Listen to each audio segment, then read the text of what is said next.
you realize I did not want to have two houses. You realize it's not a choice I have. You also realize that how tough it is to go from one house to school without even your toothbrush and go to the other house. It's not easy, Dad, so don't scream at me. I just closed my eyes for a second. I said, wow, yes, she's right. She did not want this. She did not deserve this. This was not in the little girl's dream when she drew pictures when she was in Montessori school. She did not draw two homes and two cars and, dad and mom. No, no, no. So I started watching Letterman. Then I realized, anytime I myself go on a business trip, most of the time, between the airport and a hotel, I stop at Walgreens because I forget something. So for Raka's life, I realized she's living in two nations who have very little diplomatic ties. She moves from one nation to another, and there's no mail, there's nothing, no internet, no text messaging between these houses. It's a tough life. So next morning, mornings are usually confession time for me, okay? So I think all over, I just really say, do I have to say sorry? Do I have to say sorry? By morning, I say yes. So I finally tell her, hey, Raka, you know what? I think I was wrong. She looks at me, I said, okay, I was wrong. I said, going forward, I'll take you back and forth, and I'm not going to scream at you. And I'll take you up to 2 times on a given night. She said, Dad, how about 4 times? I said, girl, don't push it. She said, fine. I said, give me a hug. Right after, another incident that happened, which was about waking her up in the morning. And I think this is one where each one of you must be doing exactly the same thing. At 6:30, Raka wakes up. I'm making breakfast downstairs. Then she's supposed to come down by 7. At 6:45, I try to listen to see if the water is running or anything else that gives me a signal that the child is up. 6:50, I scream, Raka! Okay. There's nothing wrong about it. Very soon, she comes down. Again, I'm driving her to school. She explains to me, Dad, why do you scream at me in the morning? I'm like, you deserve it, girl. She said, no, Dad, you don't understand. On days you scream at me, I have a bad day, Dad. My whole day gets jittery. I knew she was BSing completely. Okay, I knew this is the little girl who has daddy, absolutely, she could manipulate daddy's mind. I knew this is total manipulation.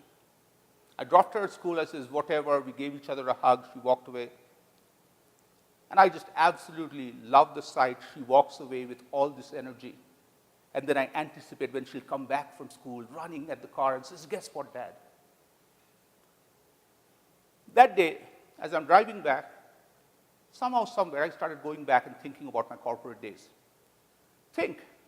Most of you, when you were in the corporate world, especially in lower junior roles, when your boss would come in the morning, most probably because of some reason unknown to mankind, and scream at you, what happened to you? Your whole day got rattled. No reason. The boss comes, shh, screams at you.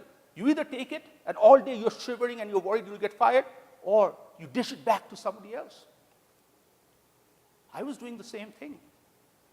Only difference in this case was I'm this big and the child is this small. When I'm screaming at the child,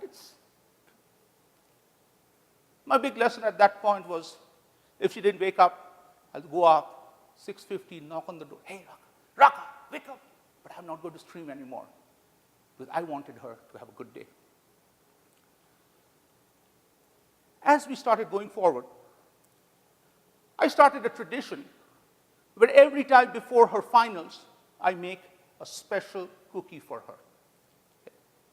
The way this tradition started for me was, I have been very fortunate. When I grew up in India, my grandma, who I call Maiji, was an amazing woman. This is a lady who lost her husband when she was 41, raised 3 kids, no loans, took them all through college, and then she built this amazing house without loans. If you ever go to Calcutta, I want you to stay in my home there, because my grandma built this house 1 room at a time. She had money, builds 1 room. She has more money, builds 1 more room. And that's the way this whole house was built. After she built the house, raised her children, she started focusing on me. She focused on me not for 1 day, not for 2 days, for 12 years. For 12 years, this was the same ritual from my G. She would wake me up at 4 o'clock by screaming at me from her bedroom. I had 5 minutes to wake up. If not, the little fragile woman came and grabbed me out of bed. I found solace in the bathroom. I would go to the bathroom, close the door, take a snooze, bang, bang, bang, the door. She would just slam the door. Come on. Wow. By 4:25, 4:30, I would be sitting at my desk. I'm studying. She would tell me every day that these 12 years are your investment in the future. If you fool around now, you can't fool around later. But from 4:30 onwards, she'll start bringing me treats, hot chocolate, then freshly baked stuff, then fruits, and I would be rewarded every half an hour of studying. And before my finals, every time she would make this amazing dish, and I thought she never trusted me. She thought that I won't pass these exams, so she was trying to give me some incentives. But I always used to love finals because she would make this for me. For Raka, I started making these cookies. In February, when I started making the cookie, I just had got this hot cookie out of the oven. I realized, after this one, there's 5 more cookies left. 5 more.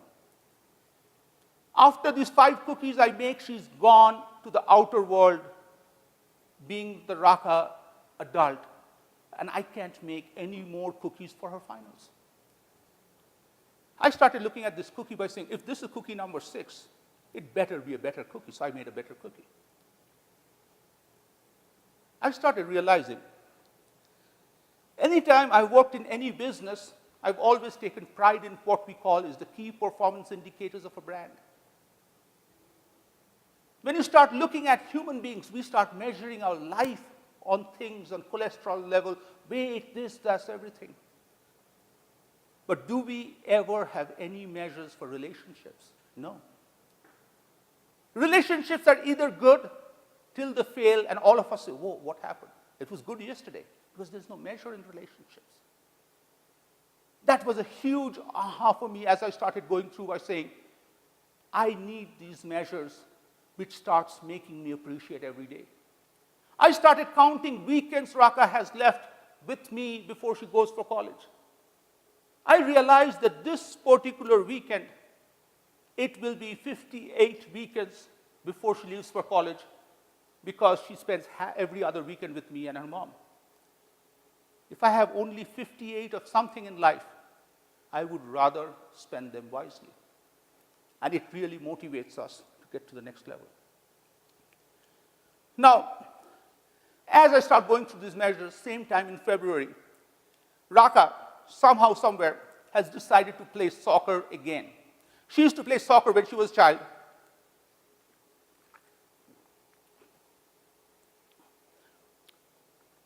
Now, she has not played soccer for 3 or 4 years, but her energy was amazing. She made through the trials, especially the night before I gave her the pep talk that Raka, it's all about effort. I was nearly sure my daughter won't make it. Okay, I have to confess. So I prepared her. Next day she comes with enthusiasm by saying, Dad, I made the team. I'm like, wow, I'm glad I was wrong. She may not have been the best player in the team, but she was the most caring person in the team. The coach loves her. Every player loves her. After a game, she makes sure, I just don't have a choice. My car turns it to be a school bus where we take all these kids home because Raka is the mini nanny for the team.